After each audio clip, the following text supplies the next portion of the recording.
Make sure my sound's off here. And it says we are live and we have a crew on board. Good morning, people. We have Barbara and Lindy and Sybil and Terry and Shel and Cindy and Carla. Cindy Utter, Carla. Yay. Hi, guys. How are you today, Shel? I'm okay. How are you? Yeah, I've been better. Yeah. It's a wild, wacky week here. Well, we're going to play with die cuts. So, yeah. Hey, Becky. Shouldn't be too much of a hardship, probably. No, well, a little background, guys. I took my husband to the hospital yesterday. He's checked in, and of course, it's COVID season, so I can't even see him. So I'm here playing with you. So if I act a little wacky, you'll know why. If I have to leave for a phone call, you'll know why. But yeah, everything's okay. We'll get through this just like everybody else is. So I think I'm just going to make some small stuff today, like little tags and maybe work in my little butterfly journal or something. I didn't want to make anything big. I just wanted to try a lot of different things with die cuts. And I have my small die cutting machine here. I have the large one on the floor. I've got this big book of dies that I could make. And I also have a huge box of ones that have been sent to me mostly from Lori. I mean, this is a huge box full of all kinds of die cuts that she's made for me. So I have plenty to play with. I probably don't even have to cut anything. Well, I'm going to cut because I got a lot of dies and I'm going to talk about dies. You know, I don't know that all of you guys are familiar with die cutting and the differences and what's available and all of that. So I'm going to talk about that today. Probably bore you to death while you're watching Shel, but that's what I tend to do. But I want to thank you all for your well wishes. Everything should be okay. We're just, you know, being very cautious and taking care of things as they crop up. So we'll just roll with that for now. So want to say hello to the people that are still coming in here. We got Linda Nelson. Hello, hello. We have Aunt Beck. Hello. Barbara Clark, you're so sweet. And starting off, okay, I don't know where to begin with all of this because my whole die cutting experience goes back years ago, and I think I have been through every die cut machine that has ever been on the market, because originally when they came out with these machines, I wanted one that would handle everybody's dies. You know, they had thin dies, they had thick dies, they had all kinds of dies, and unfortunately the different companies were not accommodating the crafters and providing one machine that would do it all. Since that time, the closest thing that I found is my good old Sizzix. Sizzix will accommodate just about anything I can throw at it. So this has been my mainstay, just because it will do just about anything. I have all kinds of dies. I have thick ones, thin ones, whatever you can make. And I need a machine that accommodates that.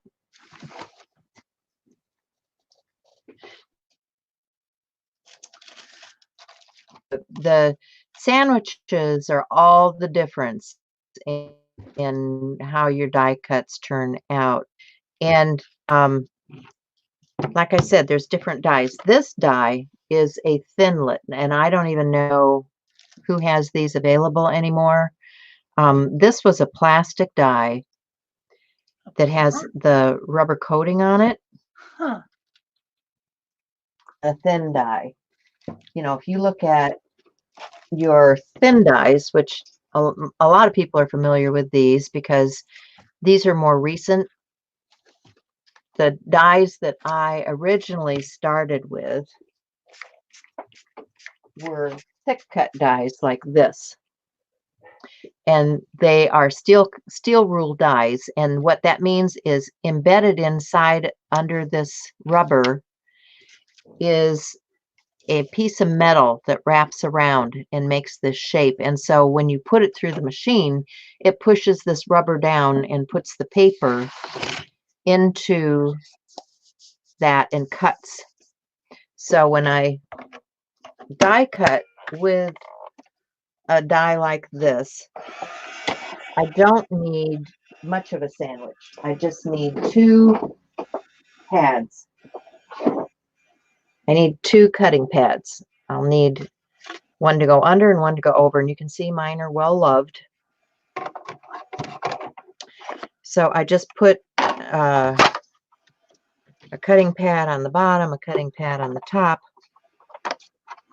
and run that through. This is because I have hand and arm issues, I have the electronic machine. I have other machines too, but this is my, like I said, my mainstay. So I just put it in there, push the button,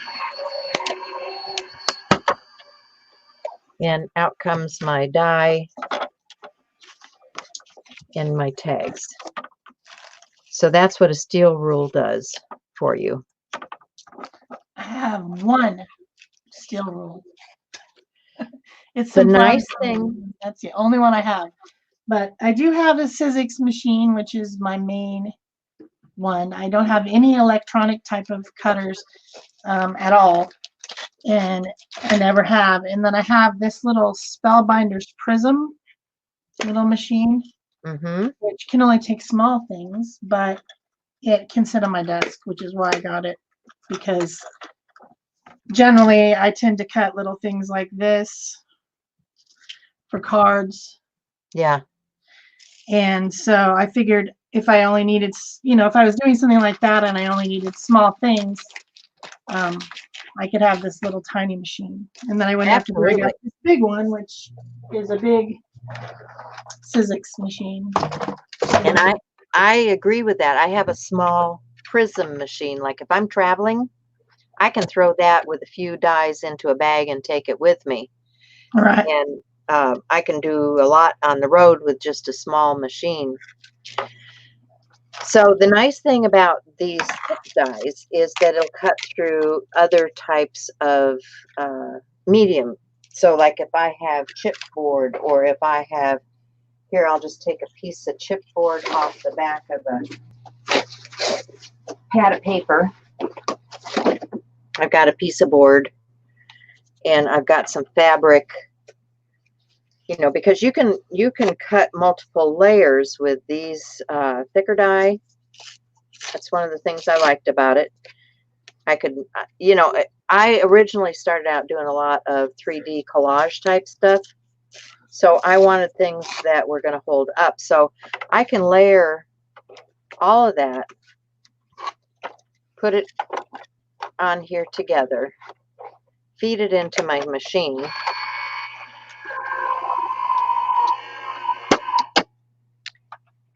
I'm going to go back again. And you can see that I can cut through the chipboard. I can cut through the fabric.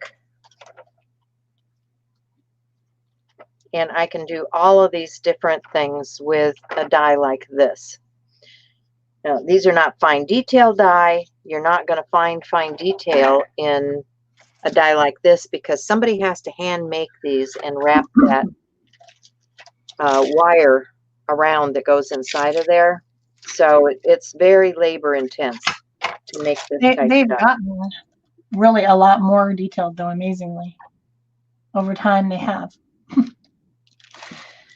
Peggy, I got this tiny one, this little Spellbinder's Prism, just off of Amazon, and I think it was only like $25 or something. I saw it somewhere. My first thing to do when I see something is I go to Amazon to see if they have it, and if they have it in a comparable price, because I pay for Prime, and that means that I can get things for free shipping. So I just cringe if I have to pay shipping. I'm like so spoiled with Amazon that if I have to pay shipping, I freak out. So I saw it somewhere and I said, oh, I want that. And then I went to Amazon and picked it up because that's kind of my usual So thing. which one are you using, Shel? The Prism? Yeah, the Spellbinder's Prism is the one I was Yeah. talking about. I think that's what she was asking. She said it was cute, and where did I get it? Right. Actually, they do have the Prism on Amazon. I did look that up this morning, and they do have the Prism, which is, you know, it's just a little dilly like this. Yep. So, and my other travel machine is a Sizzix also. But it's a big shot. And it's the newer version of the Big Shot that looks very much like the Cuttlebug. Cuttlebug, I think, is no longer in. Yeah, they don't have Cuttlebug anymore. But this is the Sizzix machine that looks a lot like the Cuttlebug. Yeah. And it folds out like the Cuttlebug. So this is more portable. It's not as heavy as the old Big Shot. And so if I'm traveling, and the handle actually folds up too on this one. So if I'm traveling, those two are great for taking with you, like if you go to crops. So I was thinking this morning of making small projects, and I got out this set of nesting star dies. Most of my thin dies, actually probably 50% came from In Love Arts, because I did a couple of videos for them, and they will send you a bunch of stuff if you do videos for them.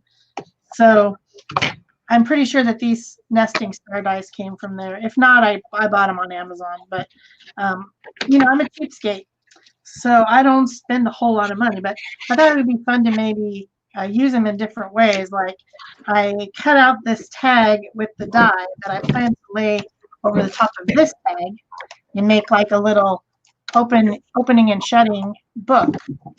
So I wanted that star to show up more, because I sprayed these with Dina Wakley gloss spray, by the way, and I'm going to spray the backs too, or at least the back of this one. I just wanted to let it dry with the color Night, which is one of my favorites, the dark blue. And then if you guys were watching, you saw me use the larger size one. It's bigger than the smaller one as a template to draw with my white pen. So I went around the edges of this little window, and then I went around and made another row of white using it as a guide. And then I also have this other one that I cut out some of the stars just to see what they were like. I didn't realize they were stitched around the edges. I don't know if you guys can see. I don't think you can. It's probably not. But they have like little indentations around them, which surprised me. But when I was cutting them out, I cut out this, and I figured I could use this leftover piece as a stencil. So I could use it as a stencil. I could use the metal part as a guide. I could cut a window, and I could also cut shapes. So that's kind of what I was trying to say as far as how I'm going to use them on this particular little project. I'm going to take this and spray it in my spray box real quick so that it can have a chance to get dry too, because I want all the surfaces that are going to show to be the same color, this dark blue, which I really haven't used these sprays very much, but they're kind of splotchy. Did you notice that? Have you used yours at all? When they resist, they definitely are splotchy. Well, there's nothing on these tags. These are just plain manila tags. Nothing for them to be resistant. But manila tags actually have it's a coated paper. Is it? So the coating might be resisting the spray. I don't know. It's weird. I mean, I actually like the effect, but I'm Yeah. surprised by it. Yeah. I didn't know it was going to do that. But it's perfect for the night sky anyway. So. Well, I think if you had a more absorbent paper, it would probably soak in more than something that's got a coat on it. Yeah, I probably should try it on something else. But I haven't spent any time sitting around playing with these sprays yet. This is the only thing that I've sprayed at all since I got them. But I love it. I think it's really cool. Well, I might finish that one with some dyes. That's why I got it out. That last week, or Monday, I guess it was, I put some texture medium on this. And then when we were messing around on a Zoom call, I sprayed it. So that's the one from last Monday. That's the same tag that you saw last Monday. So talking about sandwiches, you know, each die that you use, you have to think about how you're stacking up things to go through a machine. I told you that I showed you the big thick dies. Now this is what they call a sizzlet die that has the plastic. This takes a different stack than any other kind of die. So you have to stop and think about it. And the other thing is this also has words on it. So when you nowadays, they've done a really good job about labeling these different adapters that go with your sandwiches. You know, what you use in those sandwiches. So this one is for thin dies. This one is, let's see, this is one that you would use for wafer thin dies, you know, so it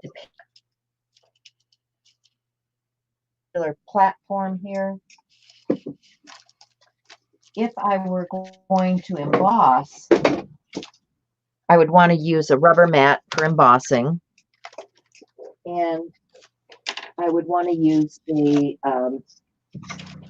mat that's meant for embossing, which would be like this, because these are different widths than those other plastic shims. So you have to think about because this die is a thinlet. I can read here, it says it's a sizzlet. It'll go right on this particular board. And it shows me my stack right here. So I'm going to put a cut mat down. I'm going to put my die cut down. I'm going to take, now this is paper that has adhesive on the back already. So I'm going to put that down face down because I want the adhesive on the back. And I also want it to cut so that these letters are going in the correct direction. So you can see I cut one already. And the letters are going in the right direction. So when I peel this up, it's already got sticker on the back of it. So then I would just layer, you know, my second cut mat on top of that. And these are the long cutting mats. These are like 12-inch cutting mats. And run that through.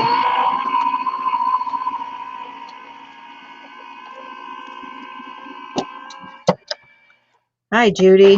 How are you today? So you can see there's the impression that it made. And it's cut through. It's going the right direction so that if I want to pull off this, it now is a sticker because it's got the sticky back and this is down there. So I just made some pretty cool stickers for projects. And I'll spend some time cutting stuff like this and then just put it aside in a bin so that I can go through there and pick up the things that I want to use.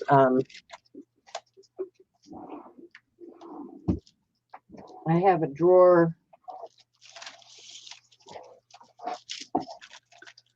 I have a drawer that has things like that in, you know, where I've cut words and such out, cut circles and things out, you know, so these are going to be ready to go on a project.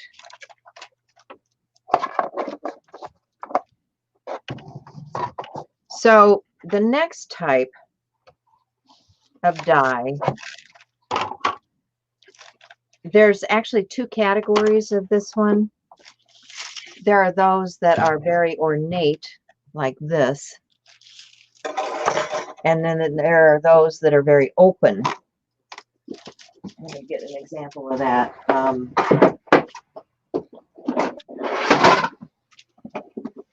These would be,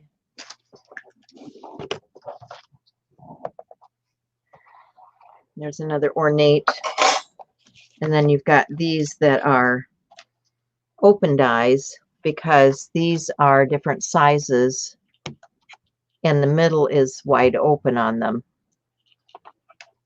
So when you're cutting something very ornate, I'm going to do my stack a little bit different from how I do an open die.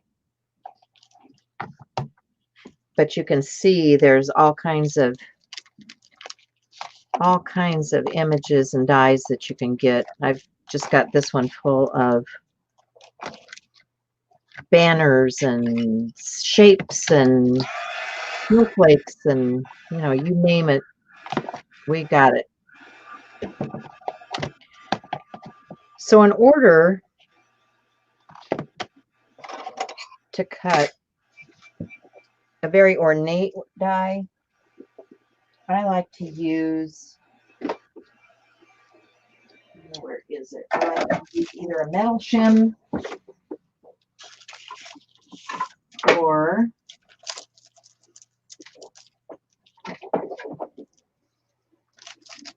this is a precision base plate. This is not the newest one. The newest one looks like chrome. I've had my stuff for a long time, so, you know, mine isn't going to look like what you see on the market because I've had it for a very long time.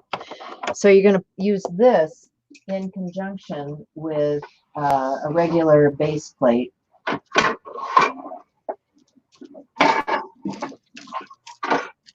And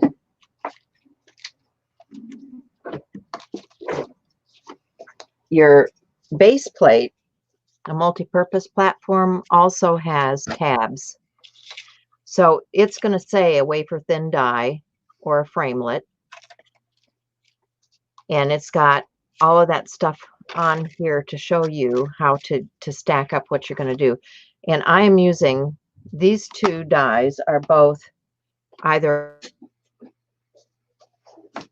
use this, and to cut something that is very ornate like this one,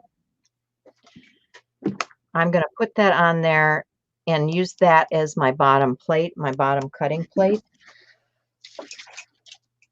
And let me get some cardstock here.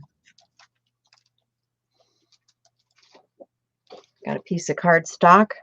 So I'm going to put that down and get a top cutting plate.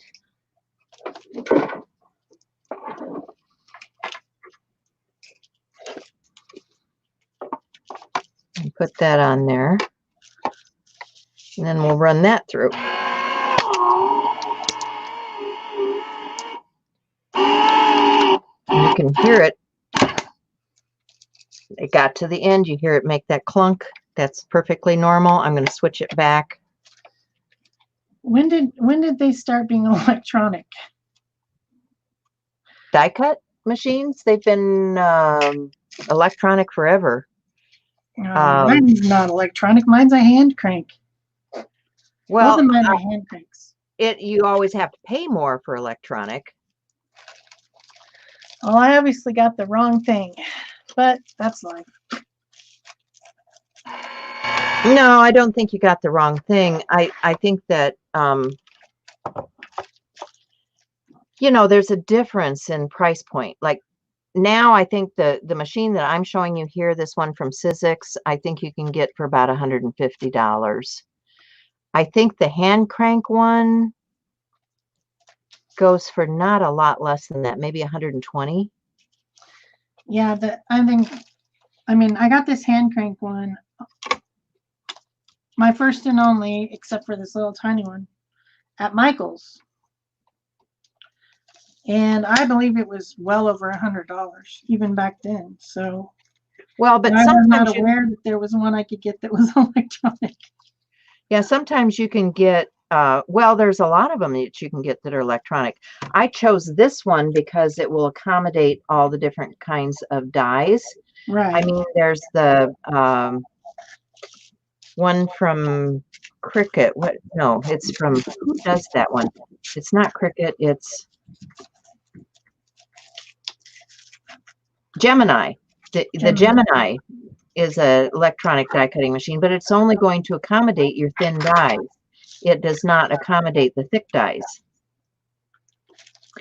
And because I have all these thick dies, because that's the first dies that were on the market, I wanted something that would accommodate what I have and use that's in my stash. So now that this is cut, I'm going to want to emboss it. So I'm going to remove this piece. And we're going to go to another tab. And we're going to put down that mat that I was showing you guys, which is a rubber mat. And we're going to want to use this one I got stuck sometime. So you can see it's not real flat. So we'll see if this works. I may have to get a different plate out. But this is a crease plate. It's made for those things that, and maybe that's not enough. Maybe I have to go up one. And you can tell right away if your sandwich is going to work or not, just by how it's fitting in the machine. Oh, this taco sandwich is making me hungry. Sorry. Okay.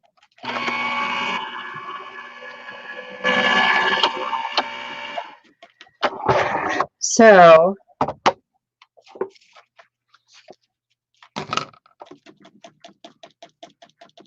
that still wasn't enough to get. Oh, yeah, I need a base plate.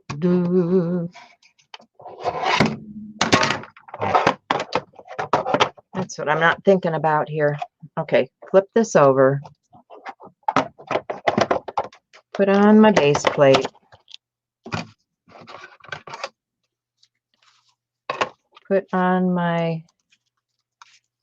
die paper and mat. Put this down. Now let's see if we've got enough.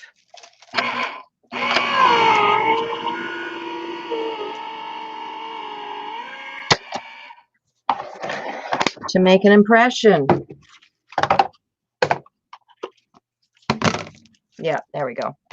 So now when I pull this up, you'll see the detail. Can you guys see the detail on there? I might have to put some ink on that for you to see it. Let me get a small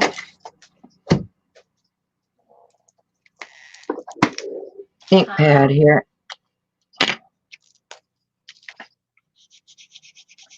I'll just go over that. You can see it's hitting those raised places.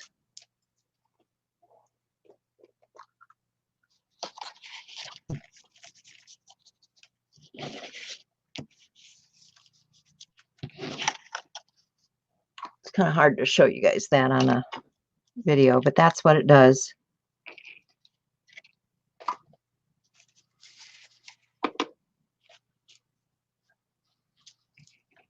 Hi, Dana. Hi, Rennie.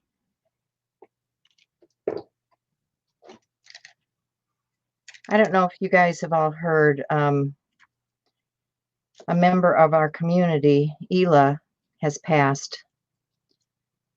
So I want to let you be aware of that in case you want to reach out to her family.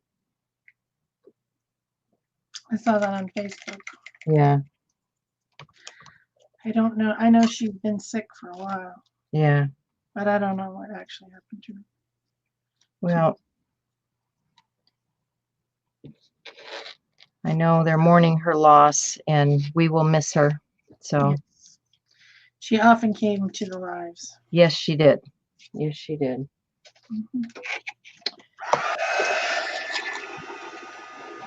Okay, so that's the, let's cut a couple of these. I was telling you about the open dies.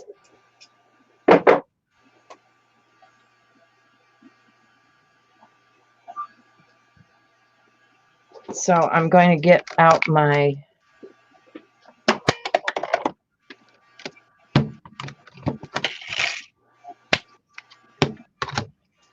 platform, my base plate.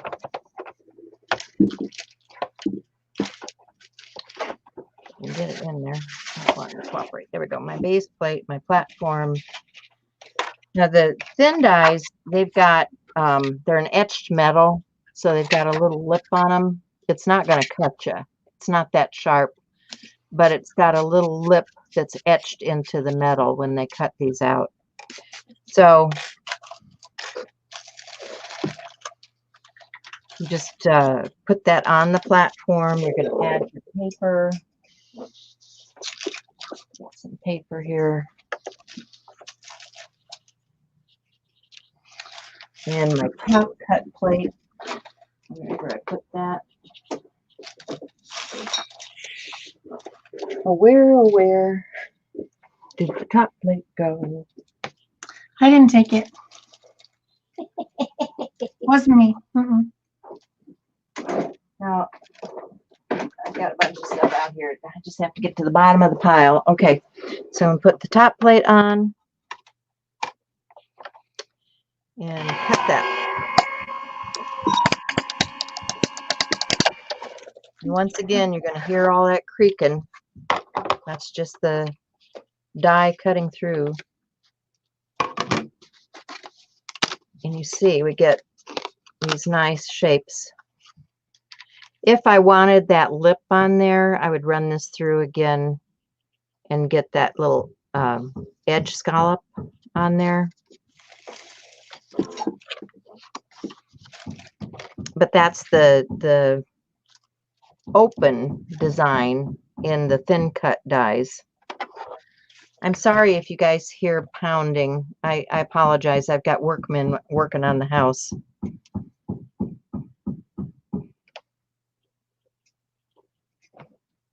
I can mute if it gets too bad.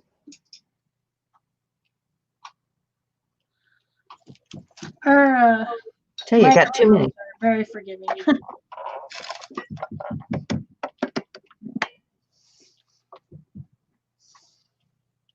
You like that cracking sound, Barbara? When it goes crunch, crunch?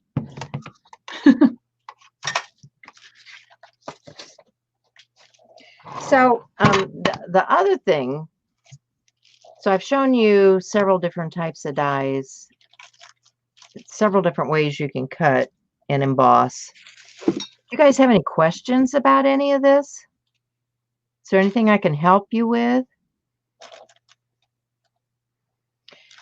You know, if you run into a situation where something just isn't cutting through, you can add layers of paper for shims.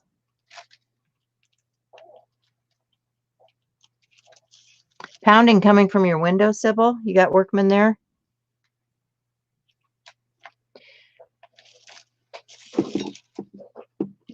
Yeah, actually Tuesday morning has some pretty good deals on dies. Those big, thick die, you know, if you look online for some of those, they can get very pricey.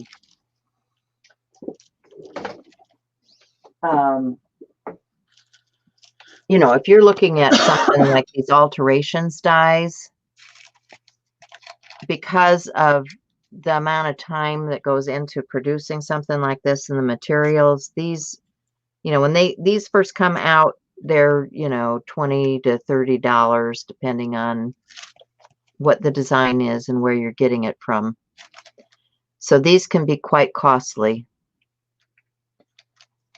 And if you go to someplace like Tuesday Morning, where they've got them in the discount aisle, a lot of times you can get these for $5, $6, $7. When I see something so price is so high, I say to myself, how many times am I really going to use that? You know, like how many times am I going to cut that shade?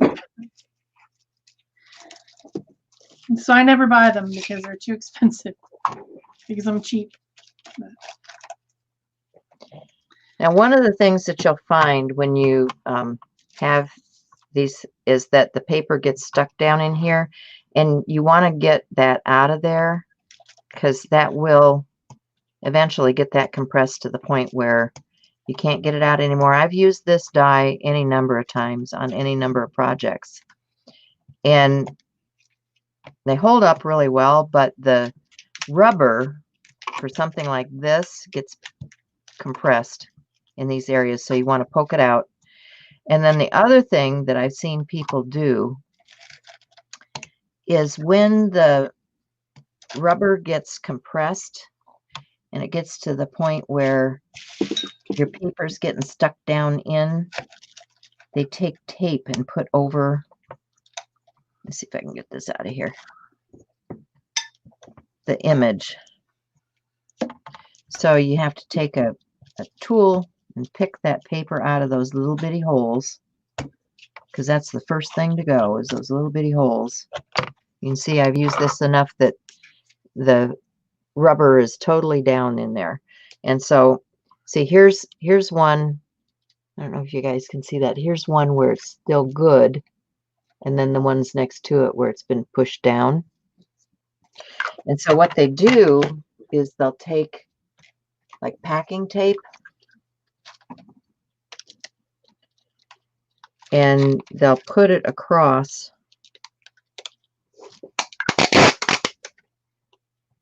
the die.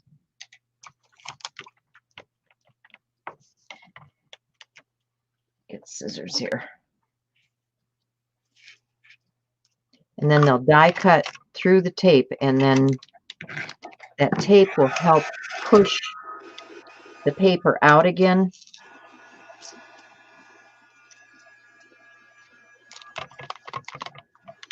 So if you buy one used and you're having some trouble, this is one way that you can preserve it. Like sometimes I get these things at garage sales or, you know, craft sales where people have used an image and they're tired of it and they just, you know, they're ready to be done with it. And I'll pick them up for a song. Sometimes you can find them on eBay or, you know, any of those kind of sites. So they take them and put tape down over it, and then they'll run that through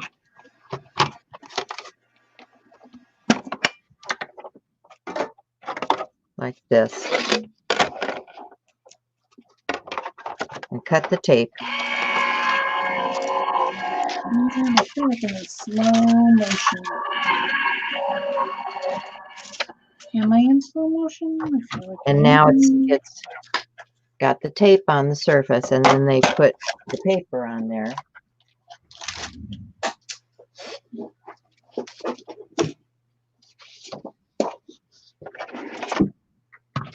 And die cut that way.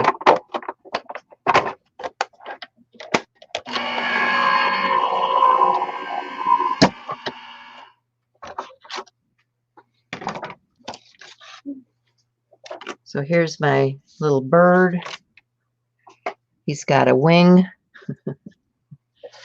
to go on the little bird. Here's his little bird house. And I can cut this out of thicker materials too. So if I want to make, let me grab some other board and cut so I can layer this and make something dimensional.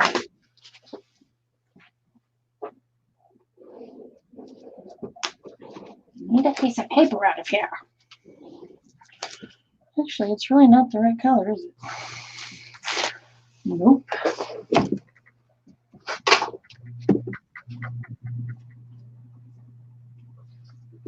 This one. Yes, that would be better. Okay.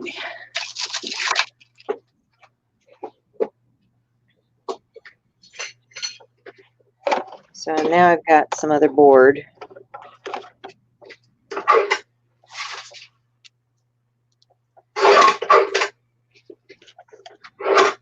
There's the paper getting stuck in there. Get that out of there.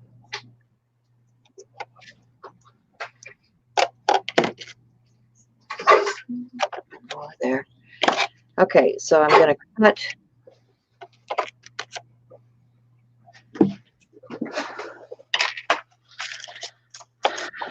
this out of some thicker material.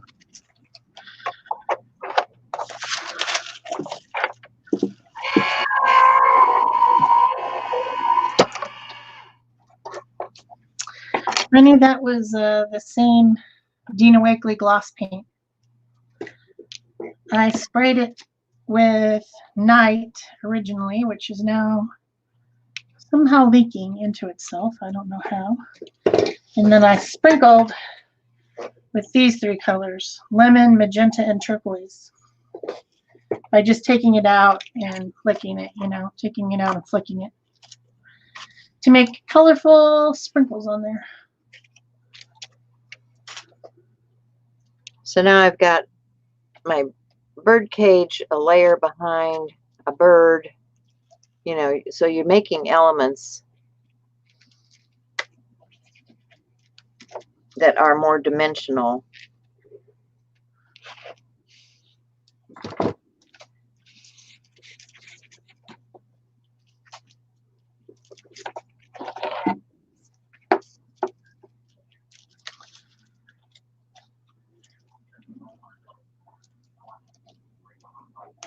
The special base plate, are you talking about the magnetic plate, or are you talking about the metallic one? This, let me show you some variations.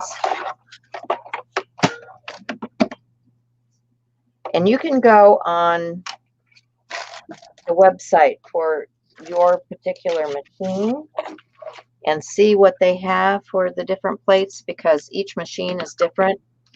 I typically use the Sizzix just because it provides me all the different ways of cutting and embossing using all the different types of dies and things that are available out there. She says it's the one for the intricate cut. A special plate for the intricate cut. There's a magnetic one. So like, how people are always having to tape things down. They've got one that has magnets in it. That was my best purchase ever. It'll hold your die where you put it. Yep, it's awesome. Especially for thin dies. I would have lost my patience if I didn't have that, man.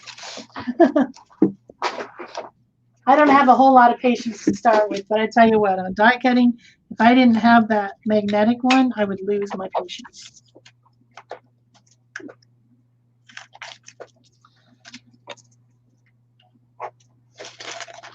They have metal shims like this, and if you have the small machine, I don't know if they make a metal shim for the small machine. Do you know if they make one for the Prism? But I'm pretty sure you can go down to the hardware and get a sheet of metal in the size that you want. So, I mean, that's one thing. those guys are really working so silver today.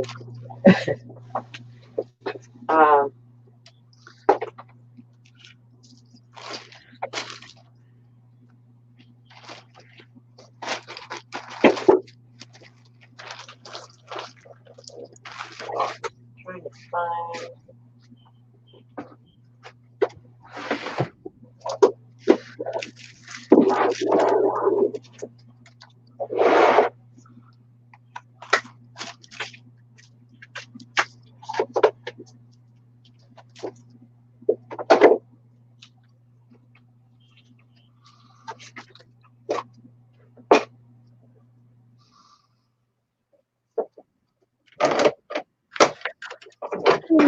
And I think what you were talking about, Barb, is probably this plate, which is the precision base plate.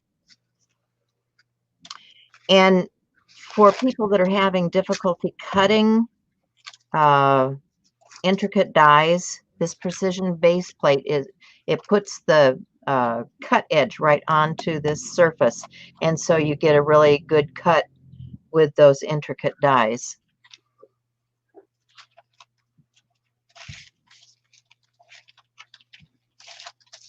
I know everybody that put their money into the Cuttlebug and then they discontinued, but I'm hearing that some people are figuring out what they can do for shims and things, so just keep an eye out. The other type of die that you can get are the ones that are, what do they call those? Shifters, or they fit in on these magnetic dies, and they're different small shapes. And then you have this, like if you're cutting out a tag for this, you want to keep these when you get the packaging. Most people think that this is just part of the packaging. It's not. It's magnetic. You put it in here and it keeps the paper from getting compressed down into that die. So you want to make sure that you keep these. And then if you want to cut a different shape out of here, they have those smaller dies that will fit right inside of there and cut inside. Yeah, why not? I mean, you can take your old mats to the hardware store, and they've got micrometers, and they can measure the thickness of that, and they can, get you something to substitute for that. The other thing that I've used myself and seen other people use are the self-cutting, the self-healing mats, because you want to have something that it's going to bite into. So those, like these self-healing mats, I've seen people cut those up and use them for die cuts. Necessity is the mother of invention.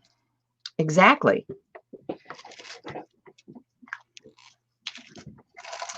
Okay, I guess I'm done with my tag. I sure wished I had a pair of scissors that would actually cut through ribbon nicely. All my scissors are too messed up. But anyway, it says, Starlight, Starbright, first star I've seen tonight. I wish I may. I wish I might have this wish. I wish tonight. And it's like a little book with a window. And it has little splatters on it. And it was done with watercolor, and then the splatters and stuff are Dina Wakley gloss spray, and the background is Dina Wakley gloss spray. So yeah, I did an actual project. Maybe I'll do another one. Maybe I'll finish this tag. These are those other dies that I was talking to you about that fit into these. So like if I were going to cut this tag, because this is a tag die, but it's got this magnetic piece in here, and it has the washers with it. It's got the tag, and it's got this little like red wrapper tag hang thing. I could take like a postage stamp and cut it out of that tag right there. I could take any of these label things. I could put a reindeer in here. There's all of these that are magnetic that cut So you can use these different shapes. Here's a little clipboard thing, a little bottle. So all of these, there's a base plate that you can get that's just magnetic. And then if you don't buy the base plate one that does that, if you have any of these that are actual dies that cut out that have this magnet on the back, you can use these in there.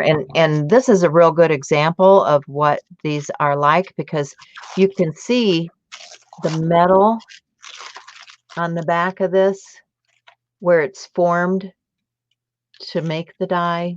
You see all those little tiny curves and things that they actually have a jig, and they have to take that and move it all around there and fasten that in.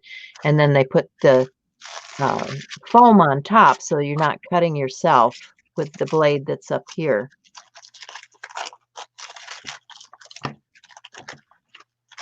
So all of these small pieces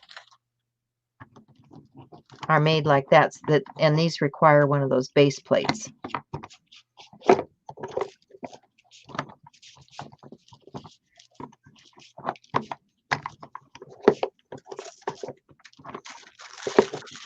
So when you're in the store and you're looking at things on the shelf and you're saying, well, I've never seen anything like that, that's why, because it's made for something else.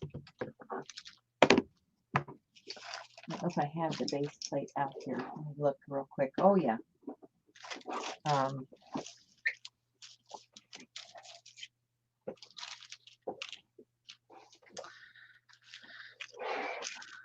So if you just want to cut the little ones, this is what the base plate looks like.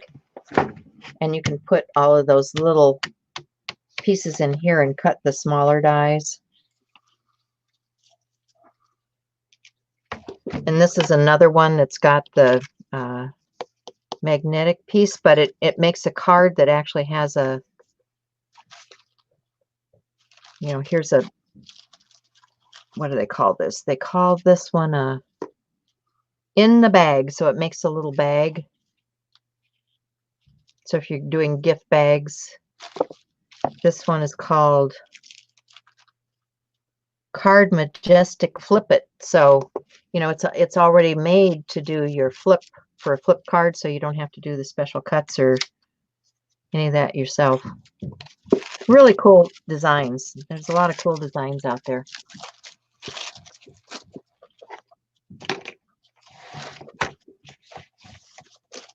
And then, of course, some of my favorites are those ones that make the dies I was showing you a couple weeks ago when I was making this journal. And I had a die that was cutting the pieces for the cover of this journal. And it just, you know, comes together in here. Lots and lots of designs for you to pick from. That's one of the reasons Sizzix was one of my first die cut companies that I loved, because they were a company where you could get components and construct things where, yeah, these are pretty. You cut out pretty little things, but it's mostly for card making or scrapbooking. It's not the kind of work that I was wanting to do at the time. I wanted to be able to do 3D construction.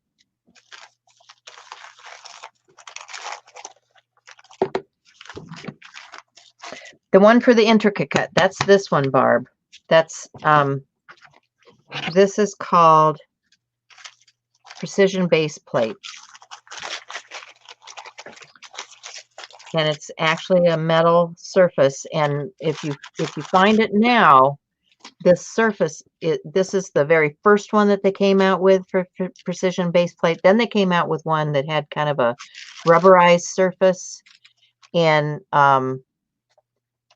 people didn't like that either because you saw all the cuts and things in that. But then they finally came out with what they have now, which is a kind of a chrome one, and it is just, it cuts like butter. Cuts like butter. Butter. Yep.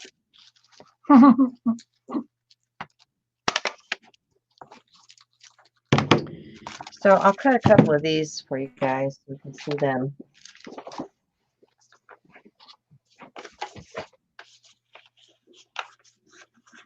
I'll get my other crank machine out.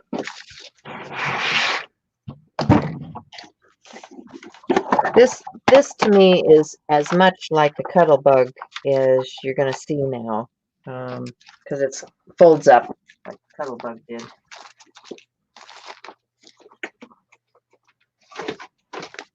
And let's see, I need my cutting mats and some paper. I don't know if this is big enough. Yeah, I think it'll make it. Okay. So let me get one more of these little magnetic pieces because I don't want that to push down inside. I'm putting the magnet there. So I just put my base plate, my paper, and my top cutting mat, and then crank it through there.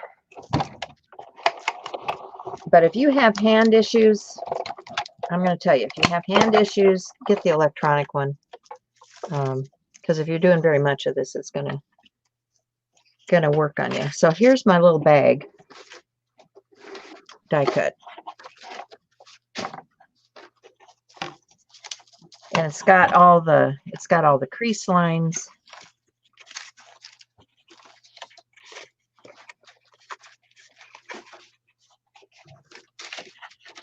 And you can decorate these up any way you want to.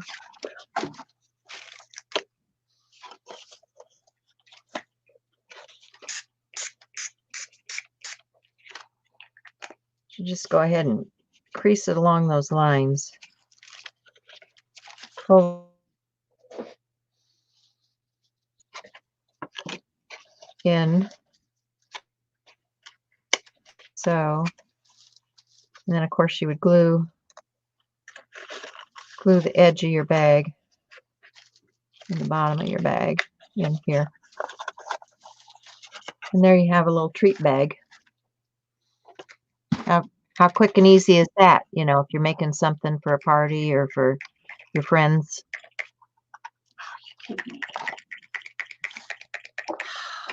Seriously. Hi, Ingrid. How are you today?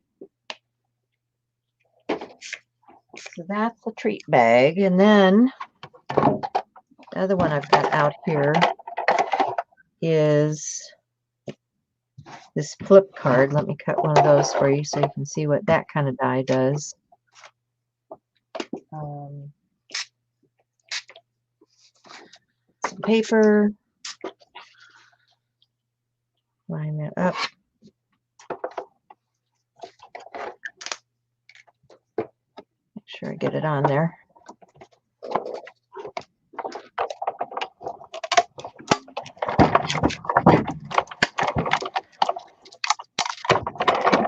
Okay, so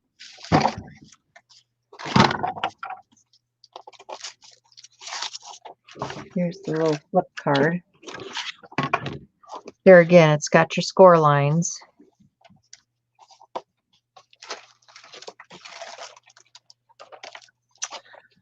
Thought I had some tweezers. So it goes together like this. So then, you know, you can put an outside card. Let's get another one.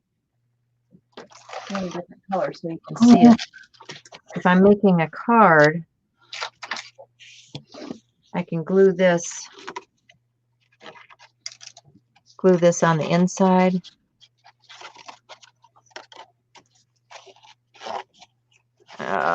Which way does this go? Glue it on the outside? No, glue it on. I need it to flip. I want it to flip this way. And then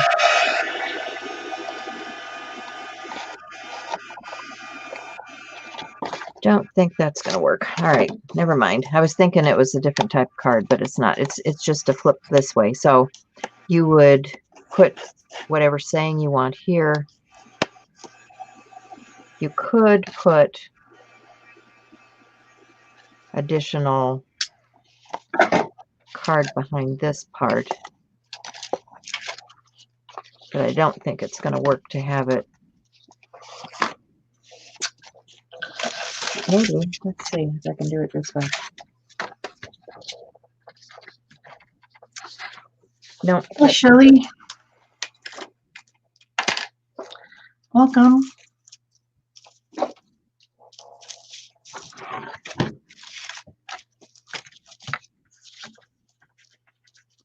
So you could put, you know, some of these other things on that center flip. You know, if you put your bird on there, put your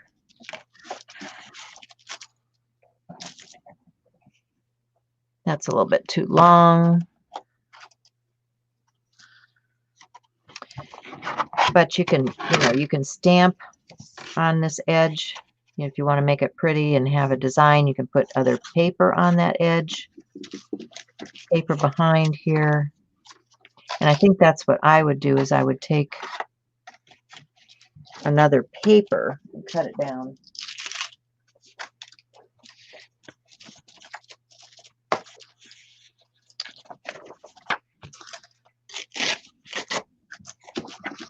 And just, you know, cover that area with another piece of paper because this is where your flip is. So I would cover that in and then put your sentiment and stuff in here. Quick and easy.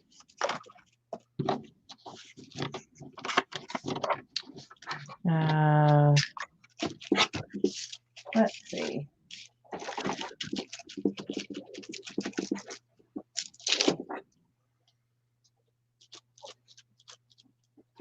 Some of my others, you know, they made not just those big ones, but they made, you guys probably saw these for years at Michael's.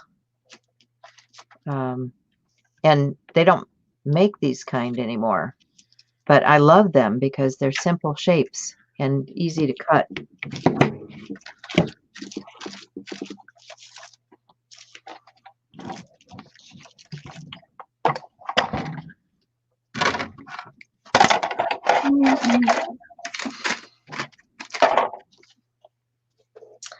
Hi, Marie. Glad you're lurking. I'm going to actually fold this over because you can cut multiples because these are the thicker die, which is one of the reasons I like them.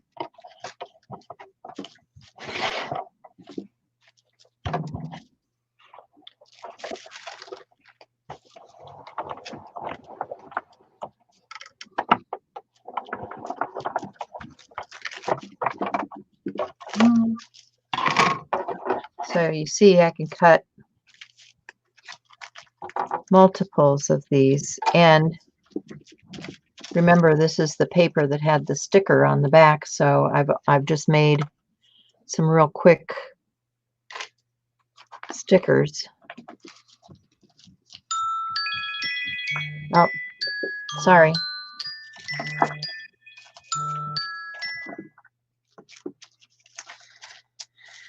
Okay, so I've got a bunch of different little dies, all from the ones that have been sent to me in Happy Mail on there. I sprayed a few of them with the same sprays that I used in the background. And now I'm going to need something to go in the middle. And I think I'm going to try to find something. I know I have a bunch of dies in here too, die cuts in here that I cut the other day actually. This one is a die that I have. I don't know that it's, I wonder if there's anything bigger. I was just messing around with a die that I have of a butterfly the other day. It's just not standing out very much. I'm going to have to change the color probably. And there's also ones that other people have sent me. Wonder if I have anything bigger. That's very green. It's kind of interesting. And then I think this one is a sticker, but might be kind of fun over the top of it. That's not too bad. Then of course I'll have to go in and add some shadows and things underneath. Like you do. Let's see what's in here. I know that Peg sent these.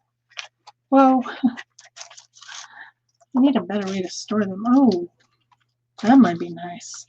So this is another thing that goes on is the stamp and die combination that you can find out there sometimes. That would be gorgeous right there. So if I colored it, that's perfect. Okay. Put that back in here. This is my collection of stuff to use on my butterfly journal. That is super pretty. Okay. So you stamp it and then you cut it out with a die cutting machine, which I think is brilliant. When companies started coming out with that, I was like, yep. However, it doesn't cut super fine all the time, so I just want to cut inside here, and so that I can fold these wings up a little bit, because the way the die cut machine cut it, it's not going to let me fold up the wings in the right spot. They made it very stable the way they did it, but I want to be able to like just tweak the wings a little bit just so that they can stand up from the tag a tiny bit. So what I need to do is color this. Looks like it's on an absorbent paper, so I can probably color it with watercolor. I don't want to color it with acrylic because the black would be all messed up if I did that. It would be covering up the black, and I don't own the stamp. So therefore, it's probably not a good idea to color it with something that won't just fade into the background, you know? You know what I'm saying, people? So I need to find colors that are similar to these sprays that I've been using from Dina Wakley all day, because they're on my desk. That's why, because I'm too lazy to get anything up that's not on my desk at the moment. And let me get some water here. So I'm just gonna go ahead and get it wet, and then just drop some color in there like you do. Maybe not too wet. I don't want the edges wet. What do we got? Okay, well, look at our little chart here. You guys probably can't see because I've got my limited view here, what I've got, but this chart will show me the colors that I can find that are similar, like this serpentine. So then I just go down to this one right here. This is the serpentine. It's kind of a green gold color. And I know that that will match my tag. So I can just drop a little bit of that in there. And make it pretty. Oh. I just about rinsed my brush in my actual drinking water. That wouldn't have been too great, would it? Not too smart. This paper seems to be a pretty good paper for watercolor. This serpentine color is a Daniel Smith color, and it's actually got like little real gems in it, and they're sparkly. I know you guys can't see it on the video because that's just the way video is, but if you could, you would see this like actual, I think it's gemstones crushed up into the paint, which is pretty awesome. All right, we're going to need some sort of an orangey color, so let's see, what do we got? We got a cadmium orange here, and we got a cadmium orange here. Got a burnt sienna. I think I'm going to start with the edges with the burnt sienna. So that's 1, 2, 3, 4, 5. 1, 2, 3, 4, 5. So that's this color. So let's see what I got. It's pretty dark, but I can lighten it up by putting a little water in it. And I think I'm just going to put that out here on the very edges of the wing. And then I'm going to come in with a orange next to it. So that should make sense, right? And then in between, I'll put some yellow. So just want to get this out on the very edge of the wing. Running out of water. Water's not on there anymore. Because I like the water to be on there so that it can have a decent opportunity to squish together. I think I'm going to use this Indian yellow right here. And I'm going to put that up against the serpentine right here. And let it blend into that. Then I'm going to try an orange. What did I decide? This cat orange right here.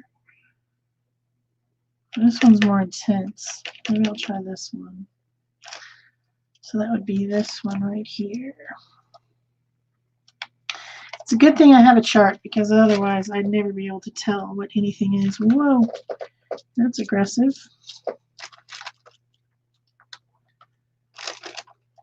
So I think I'm going to change my mind on the burnt sienna on the outside, and I'm going to come in with a red. Because I do have this one red, like dark red sprig or whatever. So I have this alizarin crimson right here. 1, 2, 3, 4, 5, 6, 7, 8, which I think might be a great addition on these edges. It is a very intense color, so I think that's a better choice than the burnt sienna I had to begin with. So that's like, wow, look at that. It's red. And then I guess I'm going to give another coat of that serpentine color in the insides here, just to balance a little bit of that darkness there on the outsides. I think that's very pretty. Pretty, pretty. And I might just want to give just a touch, a watery touch of ivory black, just to fill in these white spots. I want it to be very watery though, not a strong color, because I want to still be able to see the stuff that was on there, you know. So then let's give that a quick dry.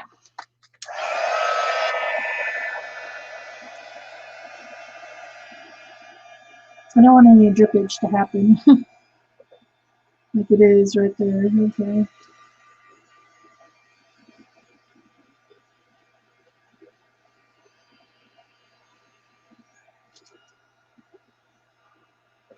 Getting a little bit of cooling.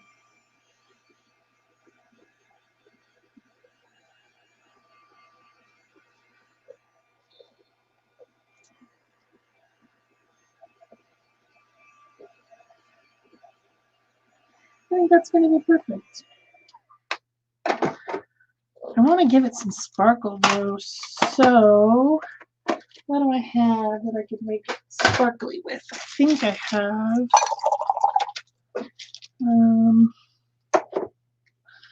I've got a sparkle pen up here somewhere.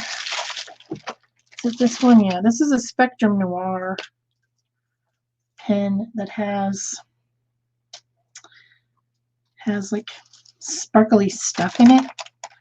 And I'm just going to go over this wing. And I just really think that things like butterfly and fairy wings should have a little bit of sparkle. I don't want to pick up the color though. I just want to go over with the sparkle and not bother the color that I so carefully put down. you know. I don't want to move it around very much. Did I get enough sparkle on? Oh, I missed a spot right there.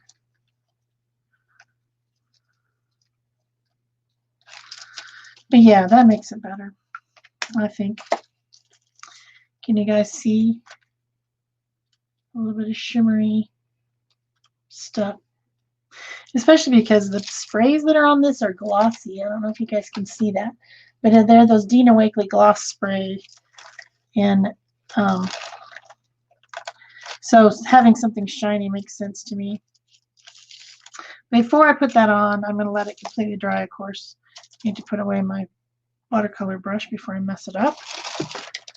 I'm going to get out a little bit of pins and add a little bit of shading. If I can figure out, like trying to open it on the wrong side. That doesn't make a lot of sense, does it? No. All right, what color? Well, I'd already started with black in the background, actually. Maybe I should just continue with that. I could. I don't know. Maybe I'll just try a dark gray here. I just want to add a little bit of something, something, you know? Because it just makes me happy to do that. I just would prefer that it had a little something on there. That's cool, Shel. Sorry, guys. It's that kind of day here. Is everything cool? Everything's cool. It's just the hospital and the social worker and all that stuff. So we be fine. Okay. You can go if you have to. No, there's no place to go. Yeah. I Thanks wish there to were. the lovely COVID. No place to go.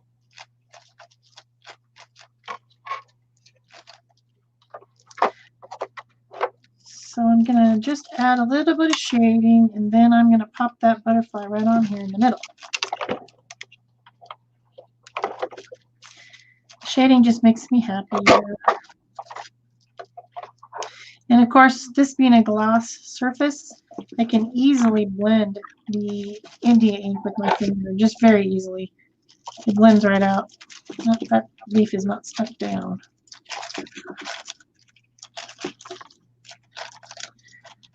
So I don't know, maybe a little bit inside there and there. I'm probably happy with that. So what I'm going to do is I'm going to stick. I want the wings to be able to stand up, whether the tag is being compressed or not. So I'm going to put some foam tape underneath the wing. I'll stick the center part down, but then I'll put a little bit of foam tape under so that the wings will stay slightly elevated, even when I put it in an envelope and mail it to somebody, which is what I do with these. But first I have to find the foam tape, so I'm going to do that. Okay. Hello, foam tape, where are you? These are some of my favorite little dies. They cut these geometric shapes. And one of the things about these that's cool is, you know, it might cut one, but you can come back and cut that same image over again.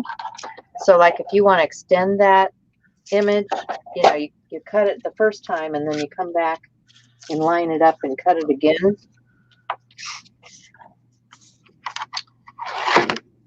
So that you can create a bigger piece.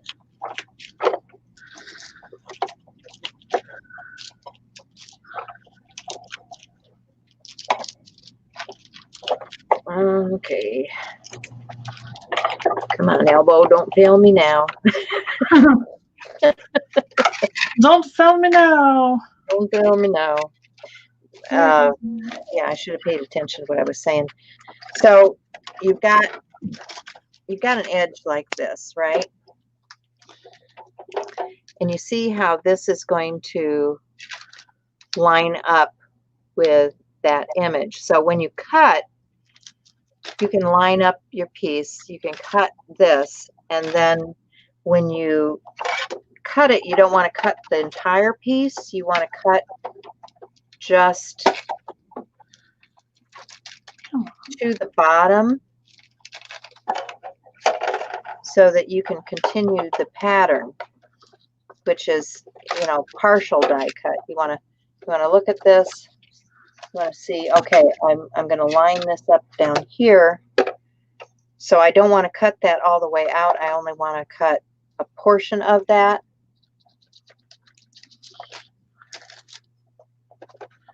So let's see if I can get this lined up and cut that.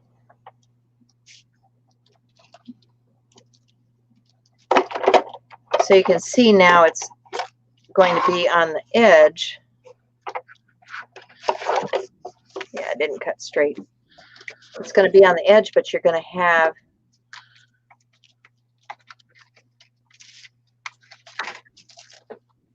the rest of the card there. So you could line it up again.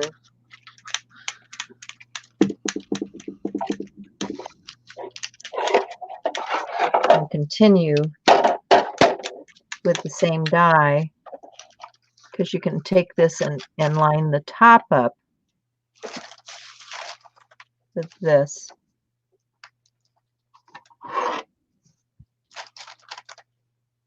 And come back and do another partial cut. I'm not holding on to things very well. And you could do a better job because you could tape it in place and all that stuff. All that there stuff. So I'm not going to come all the way down. I'm only going to come partially. And cut that again. And you can continue. Yeah, I didn't line it up right. You can continue your design that way if you do a better job of lining things up than I did. But you guys get the drift anyway. Oh. It's very pretty. But if you have a design like this,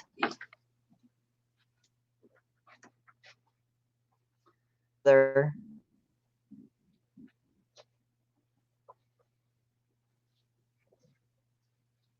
And you can add multiple pieces. And then, of course, all these little chevrons and things that you cut out can be used in other ways.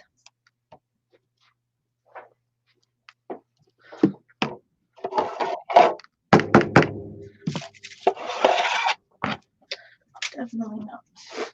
Oh, okay, there we go.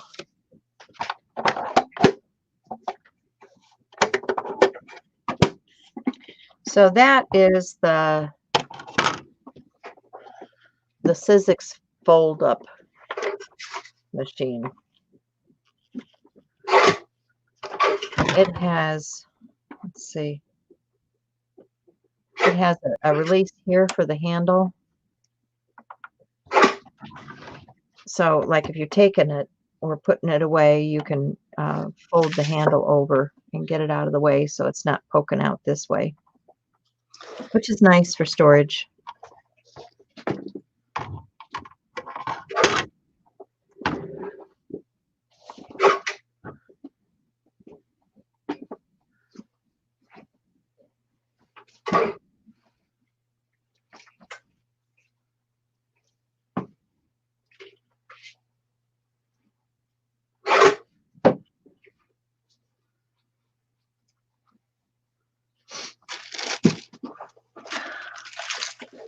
Oh, we're just about done. Finish this tag and that'll be it. Oh, I can't get this off. Ouch. I should glue my little gift bag here together.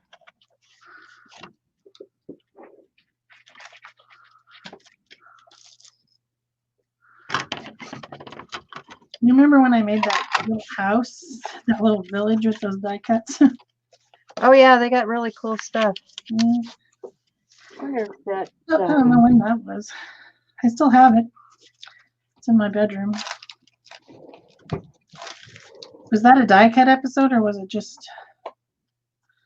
I don't remember. I just remember making it. That's like the only time I glued together a die cut. Oh yeah? Yeah, because I don't have one that makes bags or anything. See, now I can use part of this. I don't have to use the whole thing. And I can actually use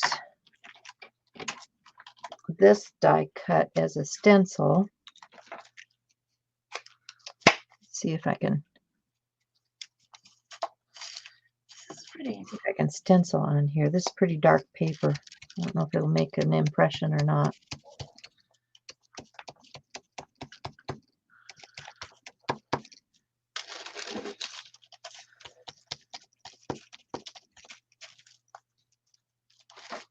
Oh, it does in a way. So we've got some ink on there. Let's put some embossing powder on it. Good plan.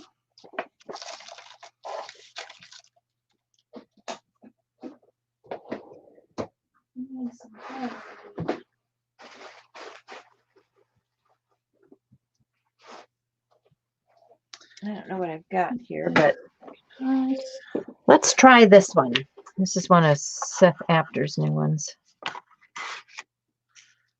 could find the end.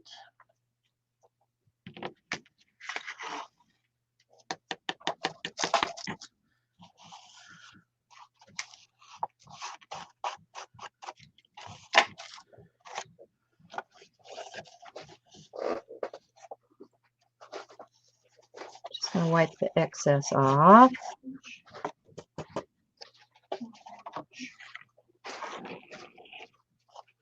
Put that back in there. And heat set. Heat tool.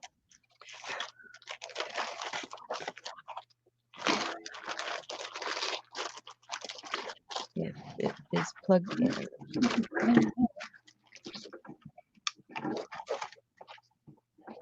There's the cord going.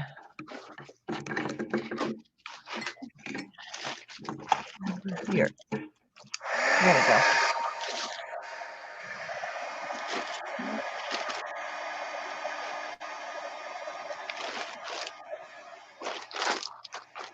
I'm gonna have to go for the drawer.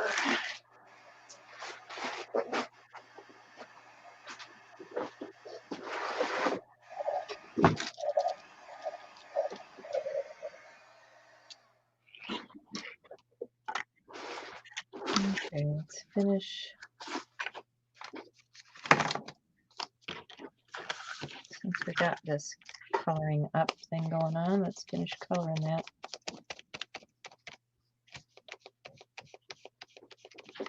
And we'll glue that baby down.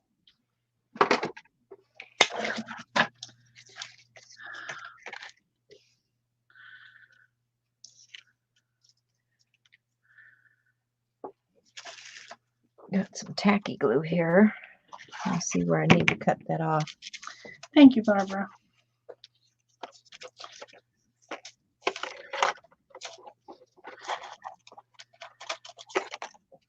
Right about there.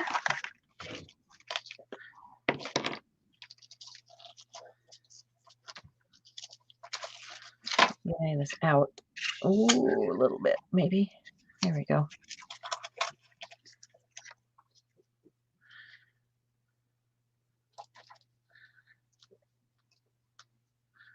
Oh, come on. Cut. I need some scissors to cut ribbon.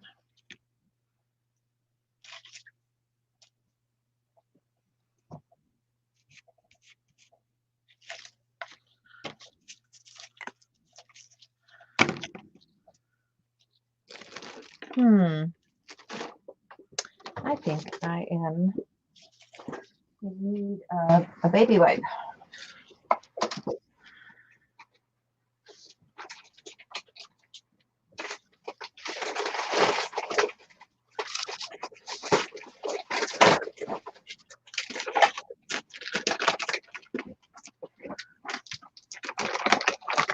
Yeah.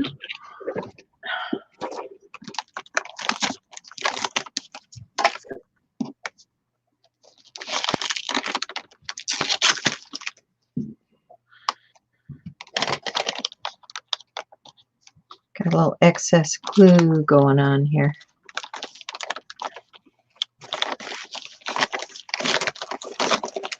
I just want to make sure I get that down. And then I'm going to take those stickers that we started with. All right. Put some of that down.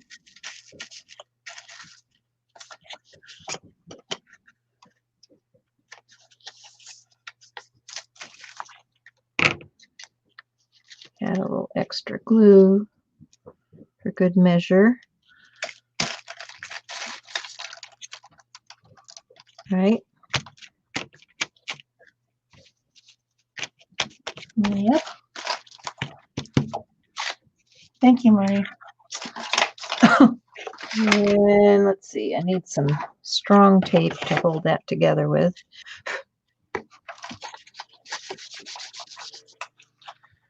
Make them a little treat bag.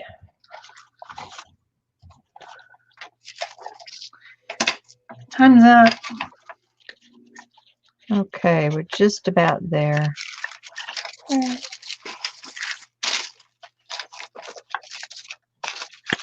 So I'll finish that up and we'll have a little treat bag. And I want to thank you guys for being with us today. Sorry about all the goings on here, but you know, life goes on. Yes, life happens. The way it Remember is. to give us a thumbs up. You can leave us a comment if you would like to. If you're visiting on the recording, welcome and thanks for watching. And you can always come back and watch us live and talk in the chat. So that's Thanks, it, for us, guys. guys.